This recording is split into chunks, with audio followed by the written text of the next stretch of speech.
මේක නම් විද්‍යා සංග්‍රහවට දාන්න හොඳ වාර්තාවක් ප්‍රොෆෙසර්.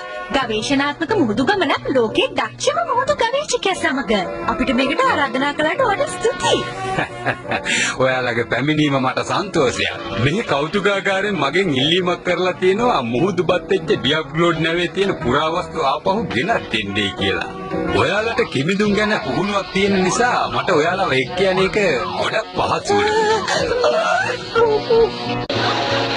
අපි කට්ටිය ගිලිච්ච නැව ගැන ටිකක් විස්තර හොයලා බලුවා. ඔව් ඩියබ්ලෝඩ් පෝරුනේ කපිතාන්කම දරුවේ ෆ්‍රැන්සිස්කෝ පෙස්කාඩෝ. ෆ්‍රැන්සිස්කෝ ගැන කතා කරන එක නම් එච්චර ඇඟට කුත්ත දෙයක් නෙමෙයි.